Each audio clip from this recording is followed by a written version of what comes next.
नाम मेरा गणेश दुबे है और रहने वाला आपके पास के डिस्ट्रिक्ट इटावा से हूं। मैंने इस काम की शुरुआत आज से कुछ समय पहले करी। अगर मैं अपने फैमिली के बैकग्राउंड की बात करूं तो एक बहुत ही मध्यम वर्गीय या यूं कहूं एक गरीब फैमिली से आता हूं। हमारे घर में भी लाल कलर का राशन कार्ड हुआ करता था, गरीबी रेखा वाला, जानते हैं ना, आज से कई साल पहले। मेरी स्कूलिंग हुई और जब भी मेरी पढ़ाई होती थी, मैं तीसरी से चौथी क्लास में जाता था, तो हर बार मेरे पापा या मेरे घर में ये बात होती चलो ठीक है, क्योंकि हर साल फीस का प्रॉब्लम होता था कि फीस कैसे भरी जाए। और इसका एक उत्तर निकलता था कि बार बार स्कूल बदले जाते थे। तीसरी क्लास में अलग स्कूल, चौथी क्लास में अलग स्कूल, पांचवी क्लास में अलग स्कूल, छठी क्लास में अलग स्कूल। और आखिर में जब पढ़ाई बंद होने का नौबत आया, जब लगा कि नहीं शायद पढ़ना मुश्किल होगा, सातवीं के बाद फीस भरना मुश्किल हुआ, तो मेरे चाचा हैं, मेरे अंकल हैं और मैं बड़ा शुक्रगुजार हूं उनका। तो उन्होंने मेरे घर फ़ोन किया, अगर ऐसी कोई दिक्कत है तो हमारे यहाँ भेज दो। उनकी एक बेटी थी, तो उन्होंने कहा चलो कोई बात नहीं, 2 लोग यहाँ पढ़ते रहेंगे, वो दिल्ली में एक अच्छी नौकरी करते हैं, तो मुझे उनके यहाँ पढ़ने के लिए भेज दिया। तो सोचिए घर के ये हालत हुआ करते थे कि पढ़ाई के लिए भी पैसे नहीं होते थे। और मैं दिल्ली पढ़ाई करने चला गया और जब मैंने वहाँ अपनी एजुकेशन करनी शुरू करी तो थोड़ा माहौल चेंज हुआ। आप भी जानते हैं हम लोग गाँव देहात के लोग हैं, अचानक से दिल्ली चले जाएँ, वहाँ का एकदम हाई फाई सोसाइटी, वहाँ के स्कूल के बच्चे हाई फाई, तो हम लोग कहाँ एडजस्ट कर पाएंगे। तो जब मैं वहाँ गया तो लोगों ने मुझे बोला कि यार गांव का लड़का है, इसे क्या आता होगा। और मेरी भाषा भी वही थी जो अपने यहाँ गांव की टिपिकल लैंग्वेज होती है ना, जो गांव में शुद्ध बात करते हैं, उसी हिसाब से मैं बात नहीं करना चाहता यहाँ पे, तो वही लैंग्वेज हुआ करती थी। तो लोग बड़ा हंसते थे मेरे ऊपर। अभी जैसे मैं तुम्हारी भाषा में बात करूँ तो सब हंसेंगे, तो ऐसे ही वहाँ पे हंसते थे, मजाक उड़ाते थे और लोग बोलते थे कि ये तो गाँव का गंवार है। तो पहले स्कूल वालों ने बोला, फिर टीचरों ने बोला, और जब सब बोलते हैं तो हमारी हरकतें भी वैसी होनी शुरू हो जाती हैं। कहते जब कह ही रही हैं तो हम बन ही जाते हैं। तो धीरे धीरे, और पढ़ाई में उतना ज़्यादा, वहाँ का स्टैंडर्ड अच्छा था तो अच्छी पढ़ाई कर नहीं पाया, और नतीजा ये रहा कि 8वीं क्लास लुढ़क गया। लुढ़कना समझते हैं क्या हो गया? मुझे नहीं लगता इस हॉल में कोई होगा मेरा बंधु जो 8वीं में फेल हुआ है। कोई है? कोई नहीं है। यानी कि आप सब लोग इस बात के गवाह हो। अगर मेरे जैसा व्यक्ति अगर यहां पहुंच सकता है तो फिर आप सब तो 100% पहुंच सकते हो, क्योंकि आप में से कोई 8वीं में फेल नहीं हुआ होगा और मैं फेल हुआ हूं। और आज बताते हुए खुशी मिलती है, क्योंकि पहले बहुत दुख होता था। जब फेल हुआ था तो लगता था जमीन खुद जाए और मैं उसमें गिर जाऊं, बड़ा शर्म महसूस होती थी, बहुत बेइज्जती लगती थी, बताता नहीं था किसी को। लेकिन आज इस काबिल बन चुका हूं SLPS वेलनेस की वजह से, हमारे गुरुदेव की वजह से, कि आज अपने फेलियर को बताने में कोई शर्म नहीं है। क्यों? आज कुछ हासिल हुआ है थोड़ा बहुत। तो 8वीं दोबारा पास करी, सेकंड टाइम में पास हुआ।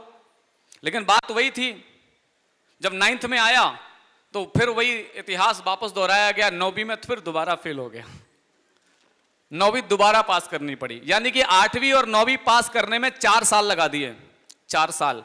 मेरे चाचा को भी लगा गलत लड़के को बुला लिया, ये अगर यहाँ फेल होता रहा तो मेरे घर वालों को क्या बोलेंगे। तो अंत में मेरी मम्मी को यही बोला कि भाभी इस लड़के को घर बुला लो, ये 10वीं में कभी 10 साल में भी पास नहीं हो पाएगा। तो मम्मी रोती थी, बोलती थी यार तू क्या कर रहा है, इकलौता लड़का है, चाचा तुझे कम से कम पढ़ा रहे हैं, पढ़ ले। अब मैं क्या करूँ, मेरा मन ही नहीं लगता था। पर अंत में मैंने 10वीं करी, वहाँ पे 10th, लेकिन ऊपर वाले की कृपा रही कि 10वीं एक बार में ही पास हो गया। तो ये बड़ा अच्छा रहा। और जब 10th पास करी तो 10वीं पास करने के बाद मैं वापस गांव आ गया। मैंने कहा नहीं, दिल्ली में पढ़ाई हो नहीं पाएगी, और मैं वापस अपनी स्कूलिंग के लिए गांव आ गया। तो 11वीं में मैंने अपने गांव के पास में एक स्कूल है, उसमें एडमिशन लिया। और 2008 में मैंने 12वीं पास करी। 11वीं के बाद 12वीं, अच्छा 11वीं में हमारे यहाँ फेल, यूपी में फेल बहुत कम होते हैं, तो मैं भी फेल नहीं हुआ, 12वीं आ गई।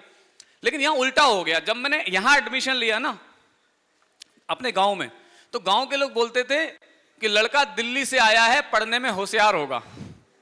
अभी क्या दिल्ली में क्या बोलते थे, गांव का है, गंवार है। अब जब गांव से दिल्ली से गांव आ गया तो गांव वाले क्या बोल रहे हैं कि लड़का दिल्ली का है, पढ़ने में होशियार है। प्रिंसिपल बुलाता था, जब कोई बच्चा एडमिशन लेने आता था ना तो प्रिंसिपल मुझे बुलाता था, गणेश को बुलाओ। मैं आता, जी सर। मिलवाता था, मिलो, लड़के हमारे यहाँ दिल्ली से पढ़ने आ रहे हैं, आप भी एडमिशन कराओ। तो मेरा टेस्टोमोनी बना दिया, मतलब मुझे दिखा दिखा कर वो अपने बच्चों का एडमिशन करा रहे हैं। टीचर भी पूछते थे, हाँ जी तुम बताओ, मुर्गा बन जाओ, अच्छा तुमको तो पता ही होगा, तुम बैठ जाओ।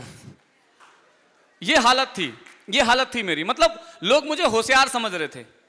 तो जब लोगों ने बोला कि लड़का होशियार है, लड़का पढ़ने में अच्छा है, तो मुझे लगा कि यार अगर कल को हकीकत पता लगी तो बहुत बुरी बेइज्जती होगी, बहुत बुरी बेइज्जती होगी। तो एक काम करते हैं, थोड़ा पढ़ ही लेते हैं। तो ऐसे करके मैंने थोड़ा पढ़ना स्टार्ट किया, थोड़ी अपनी मन लगा के पढ़ना स्टार्ट किया धीरे धीरे। तो अंत में रिजल्ट ये आया कि 2008 में मैं 12वीं क्लास में था और यूपी में एक ऐसी गवर्नमेंट थी जो नकल के सख्त खिलाफ होती थी। और 2008 कभी गूगल कर लीजिएगा, यूपी का सबसे बुरा रिजल्ट आया है पिछले 25 सालों में, सबसे बुरा रिजल्ट था। और आपको जानकर हैरानी होगी, उस क्लास में 57 बच्चे थे जिस क्लास में मैं पढ़ता था। और 2008 में जब रिजल्ट आया तो उस क्लास में 56 बच्चे फेल हुए थे और मैं अकेला पास हुआ था, अकेला। तो मेरी पढ़ाई के दो हिस्से हैं, एक हिस्से में मैं बहुत घटिया स्टूडेंट था और दूसरे हिस्से में मैं बहुत अच्छा स्टूडेंट बन गया था।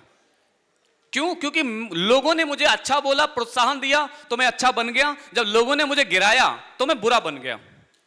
तो मैंने एक चीज सीखी जिंदगी में कि जिंदगी में कुछ भी हो जाए, सबसे बड़ा पाप होता है लोगों का मनोबल गिराना। लेकिन मुझे बड़े दुख के साथ कहना पड़ता है कि हमारे समाज में कई लोग हैं जो लोगों का मनोबल गिराते हैं।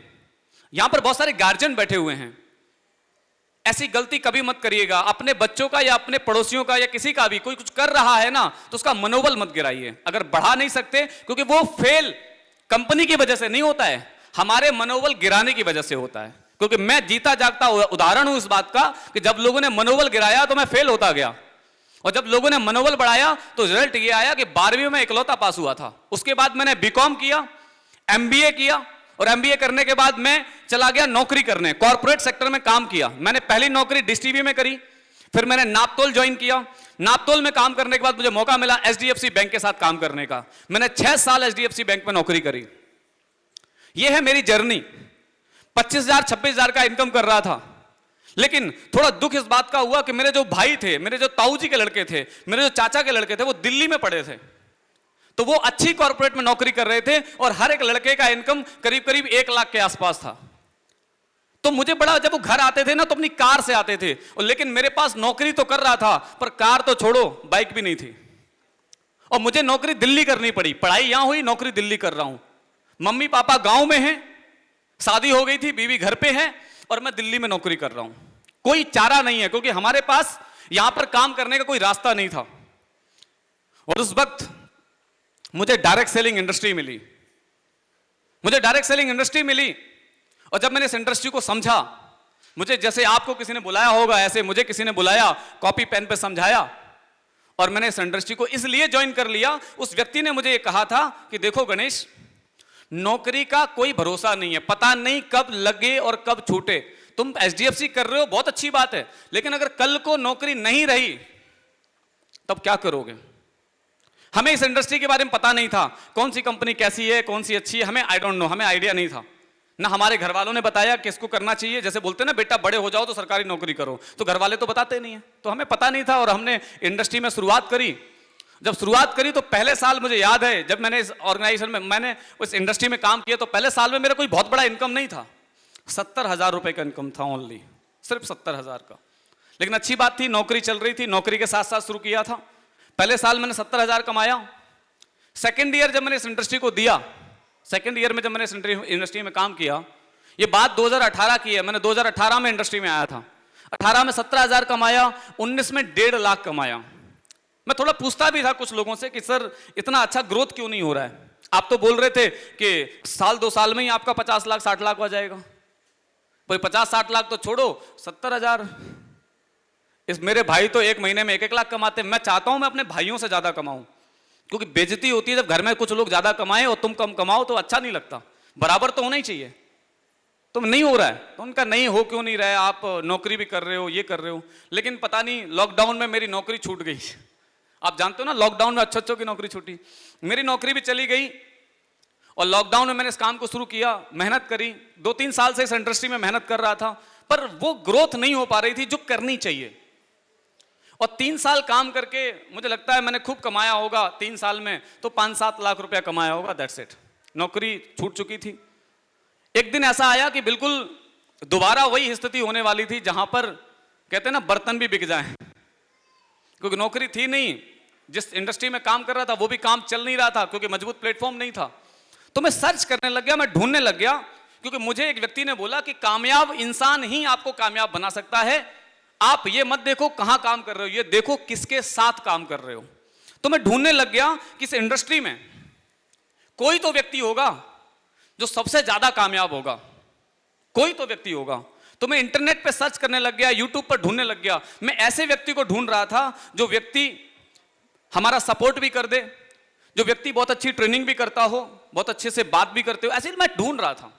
और सच बताऊं, मैंने कई लोगों को शॉर्ट लिस्ट किया, मैंने कई लोगों को देखा, कोई बहुत बड़े बड़े ट्रेनर हैं, आजकल आप यूट्यूब पे देखते हैं, बड़ी अच्छी बातें करते हैं। तो मैंने कहा ये, उनसे अपॉइंटमेंट ही नहीं मिला। उनका इनकम होता, उनका इनकम था 5-7 लाख रुपया महीने के आसपास का, 10 के आसपास होगा, उनसे अपॉइंटमेंट मिला नहीं। मैंने कहा क्या करूं।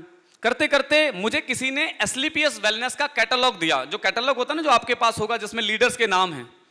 तो मैं देखने लग गया, पहले नंबर पर महिपाल सर। मैंने कहा ये कौन है, पता करा यूट्यूब पे, इतना अच्छा इनकम है, 1-1 करोड़ के आसपास का इनकम टच कर जाते हैं महीने का। अरे बाप रे, अगर इनके आसपास भी आने का मौका मिल गया तो शायद कुछ काम हो जाएगा। दूसरा देखा शिव कुमार सर, तीसरे नंबर पर चेक किया, मैंने कहा ये कौन है, अमित दुबे सर। उनको भी चेक किया तो पता लगा, अमित दुबे सर के बारे में जब और डिटेल में जाना और गहराई में उतरा तो मालूम पड़ा कि इस इंडस्ट्री के इकलौते ऐसे लीडर हैं जिनका एजुकेशन सबसे लाजवाब है। सोचो, एमबीबीएस ड्रॉप आउट, एमबीबीएस से आ गए थे। एमबीबीएस सपना होता है हम सबका, हम सब बचपन से जब बड़े होते हैं ना तो पूछते हैं लड़कियों से क्या बनोगे बेटा, डॉक्टर बनेंगे, सपना होता है डॉक्टर बनने का। वो एमबीबीएस में उन्होंने, उनका हो गया था, वहां से छोड़कर इस इंडस्ट्री को ज्वाइन किया। तो मैं ये तो जान गया था कि जो इंसान एमबीबीएस छोड़कर आया है ना, वो इंसान कोई ऐसे वैसे चीजों के लिए नहीं आया कि उसे अपना घर चलाना, अपना घर तो डॉक्टरी से अच्छा चल जाता, तो अपना घर चलाने वाले व्यक्ति इस इंडस्ट्री में क्यों आएगा। मैंने कहा एमबीबीएस क्यों छोड़ेंगे वो। तो पता लगा, जब और देखा तो मालूम पड़ा कि इस इंडस्ट्री को सही एजुकेट करने के लिए, इस इंडस्ट्री को एक सही दिशा देने के लिए वो इस इंडस्ट्री में कूदे हैं। फिर मैंने पता किया तो पता लगा कि उनके जैसा नॉलेज इस इंडस्ट्री के बारे में, इस पूरी इंडस्ट्री में किसी भी लोगों को नहीं है, जिस लेवल का उनका नॉलेज है। एसलीपीएस वेलनेस इतनी बड़ी कंपनी जिसका टर्नओवर करीब करीब 2000 करोड़ तक चला जाता है, उस कंपनी का 40% तक का टर्नओवर अपने कंधों पर उठा के रखते हैं। सोचिए 40%। आज कई सारे हम ऐसे लोगों से मिले जो व्यक्ति बोलते मेरे पास मर्सिडीज है, मैं बड़ा लीडर हूं। मैं मिला ऐसे कई लोगों से, मेरे पास BMW है, 40 साल में ली। जब मैं उनके बारे में जाना तो उनके पास क्या है डजंट मैटर, उनकी टीमों में न जाने कितने लोग हैं जो आज BMW, मर्सिडीज और ऑडी से घूम रहे हैं, न जाने कितने लोग। और पिछले मैं 6 महीने से वॉच कर रहा हूं, 6 महीने से एक चीज देख रहा हूं, एक महीना नहीं गुजरता, एक महीना तो बहुत बोल दिया मैंने, एक महीना नहीं गुजरता कि उनके टीम में हर महीने कोई ना कोई BMW और कोई ना कोई जैगुआर अचीवर हो ही जाता है। हर महीने पिछले 6 महीनों में। अभी रिसेंटली बात करूं, और एक ऐसे लीडर मैंने देखा कि हम तो काम कर रहे हैं, लेकिन हमें क्या लगता है, हम इंडस्ट्री में पैसा कमा रहे हैं, हम अपनी फैमिली को उस इंडस्ट्री से दूर रखते हैं। कुछ लोग ऐसे करते हैं, फैमिली को इन्वॉल्व नहीं कर, उन्हें लगता है अगर मेरा करियर यहां नहीं बना तो चल ये तो कुछ अलग कर लेगा। मतलब कहते हैं ना कि दोनों के सारे आम एक ही टोकरी में नहीं रखने चाहिए। मैंने देखा सर के छोटे भाई ऑल्सो इस इंडस्ट्री में आए, सर को देख के, सर को देखा सर कर रहे हैं तो वो भी कूदे, और देखो उनका भी अचीवमेंट्स निकल के आया। वो भी 3 साल भी हुए नहीं है और 3 साल में ब्लू डायमंड रैंक हासिल कर लिया। और बड़ी खुशी हो रही है कि अभी 20 तारीख को वो भी अपने लिए BMW निकाल रहे हैं, वो भी निकाल रहे हैं। और वो इकलौते नहीं है, सर की टीम में ऐसे 50 हैं, ऐसे 50 लोग। तो मैंने सर के बारे में सब चीज देखी तो मैं जान गया था, अगर इस इंडस्ट्री में अगर कोई एक ऐसा व्यक्ति है जिसे मैं भगवान राम की उपाधि दे सकता हूं तो वो अमित दुबे सर है। और मैंने नंबर ढूंढा, बात करी, सर का टाइम मिल गया। अच्छा, इतने अच्छे से बात करी। मैं देखता हूं कोई लीडर जो 1 लाख भी महीना कमा लेना, वो ढंग से बात नहीं करते। बताओ, तुम बताओ, अगर कोई तुम्हारा रिश्तेदार हो जो महीने का 2 लाख कमा रहा हो, तुम्हें अपने साथ बैठाएगा तक नहीं, बिठाएगा तक नहीं। और वो इंसान 35-35, 40-40 लाख रुपया महीना कमाते हैं। और जब मैंने फोन किया तो उन्होंने कहा कोई बात नहीं, आप आ जाना, मिल लेना, मैं इस दिन दिल्ली हूं। मैं चला गया, मैं पहली बार सर के साथ बैठा। उन्होंने वो जो मतलब जिस तरीके से बात करी, मैं उनके बारे में बहुत इतना तो जो जान पाया ना, जो अभी बताया, इसको जानने में तो 6 महीना लग गया। लेकिन जब पहली बार जब उनसे मिला था तो 1% जान पाया था। और मैंने बोला कि अब सर के साथ करना है। और उसी दिन मैंने फैसला किया कि अब ये जिंदगी सर को समर्पित अब जो होगा, क्योंकि मैंने पढ़ा था महाभारत कि जीवन में गुरु का होना बहुत जरूरी है। महाभारत में भी गुरु तो दोनों के थे ना, दुर्योधन के भी और अर्जुन के भी। दुर्योधन का गुरु कौन था? शकुनी, मामा शकुनी था ना। और अर्जुन का कौन थे?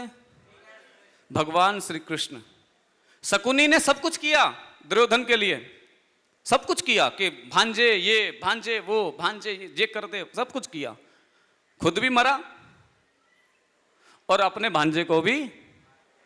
और एक थे भगवान श्री कृष्ण, जिन्होंने एक ही चीज बोली है, जो बताता जाऊं करते जाओ, जो बताता जाऊं करते जाओ, जो बताता जाऊं करते जाओ। और सोचिए 5 भाइयों ने 100 भाइयों को हरा दिया, 5 भाइयों ने। तो मैं जान चुका था कि भैया अब गुरु को पकड़ना है।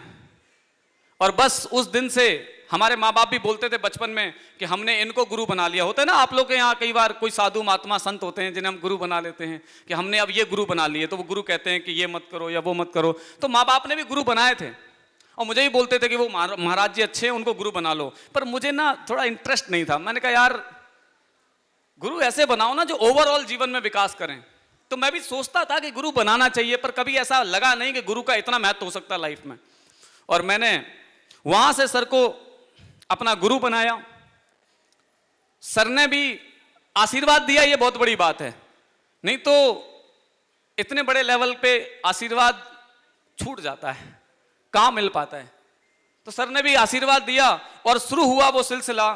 और आज इस वाकये को हुए 6 महीने भी नहीं हुए हैं, अभी 6 महीने में भी कम समय, 6 महीने के आसपास ही हुआ है। और सोचिए जब सफर शुरू किया था तब उस समय अकेले थे हम, कुछ लोग थे और सब सर मिले। सर इटावा तक सर हमारे साथ आए। इटावा में सर हमारे कुछ लोगों से मिले, प्राची मैडम से मिले थे, जितेंद्र राठौर सर से मिले थे। और वहां से डिसीजन लिया करते हैं। एक लोगों की जिंदगी नहीं बदली, ऐसा नहीं है कि हमारी जिंदगी बदली हो। आज हमारे साथ न जाने कितने लोगों ने अपने जीवन में परिवर्तन कर लिया, न जाने कितने लोगों ने। जहां मैं साल में 3 लाख कमाने के लिए तरस रहा था, 3 लाख साल में कमाने के लिए। आप खुद सोचिए, ऐसी नाचीज कुछ नहीं था मैं। और महज 6 महीने में आज मेरा जो टोटल इनकम निकल के आया है वो 14 लाख के आसपास निकल के आया है, सिर्फ 6 महीने में। और अभी तो कुछ बोनस बाकी हैं। अभी तो सफायर, स्टार सफायर ऐसे बोनस, मतलब मुझे पूरा अनुमान है कि इस साल का जो इनकम निकल कर आएगा वो 30 लाख से ज्यादा निकलेगा। 30 लाख, यानी कि 7-8 साल लग जाते 30 लाख कमाते कमाते, तब जाकर मैं 30 लाख कमा पाता। 7 साल का समय देता। लेकिन यह है गुरुजी का महिमा, गुरुजी का कृपा कि जो चीज 7 साल में हुई, जो होती, वो महज 1 साल में हो रही है। हमारे एस के पाल जी हमारे साथ पहले काम करते थे। 1-1.5 साल में बहुत अच्छा इनकम नहीं हो पाता था, परेशान रहते थे, सर क्या करें, सर क्या करें। और आज एस के पाल जी का जलवा देखिए।